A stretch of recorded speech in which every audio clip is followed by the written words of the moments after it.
नमस्कार दोस्तों, आज की सबसे बड़ी खबर आ चुकी है। अगर आप सरकारी कर्मचारी हैं तो सबसे पहले हमारे चैनल को सब्सक्राइब कर लें। 12 बजते ही 8वें वेतन आयोग पर आई बड़ी खबर। भारत सरकार द्वारा 3 नवंबर को 8वें वेतन आयोग से संबंधित अधिसूचना प्रकाशित किए जाने के बाद से ही देश भर के सरकारी कर्मचारी और पेंशन भोगियों में एक नई उम्मीद जागा हो गई है। इस ऐतिहासिक घोषणा के बाद केंद्रीय कर्मचारी का प्रतिनिधित्व करने वाला राष्ट्रीय संयुक्त परिषद NCJSM का कर्मचारी पक्ष एक और निर्णायक बैठक की तैयारी में जुटा हुआ है। यह महत्वपूर्ण बैठक 15 नवंबर को राजधानी दिल्ली में आयोजित होने जा रही है, जिसमें कर्मचारी की विभिन्न मांगों और आगामी रणनीतियों पर गहन विचार मंथन किया जाएगा। यह बैठक केंद्रीय कर्मचारी और 69 लाख से अधिक पेंशन धारकों से जुड़े अनेक गंभीर मुद्दों पर विचार करेगी। बैठक की महत्ता और प्रमुख उद्देश्य। 8वें वेतन आयोग की घोषणा के बाद यह कर्मचारी पक्ष द्वारा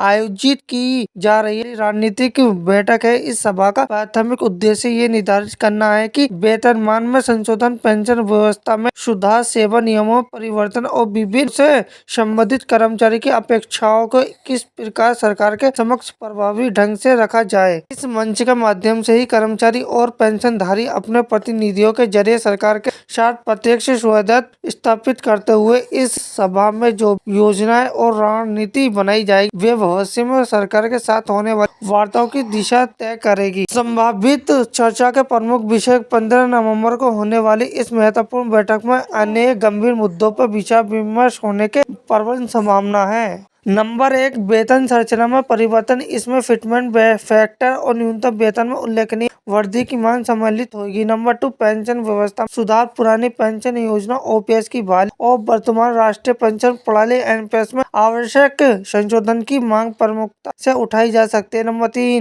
महंगाई भत्ता DA में महंगाई भत्ते को मूल वेतन में समाहित करने का मुद्दा भी चर्चा एक अभिन्न अंग होगा। नंबर 4, अन्य मांगे। ग्रेजुएटी के अधिकतम सीमा वृद्धि, स्वास्थ्य सुविधाओं में सुधार तथा अन्य भत्तों में बढ़ोतरी जैसे पेंशन धारकों की चिंताएं और मांगे। लगभग 69 लाख से पेंशन धारकों में इस बात को लेकर गहरी चिंता है कि क्या 8वें वेतन आयोग में उनके हितों का समुचित संरक्षण होगा। उनके प्रमुख मांगे और चिंताएं निम्नलिखित है।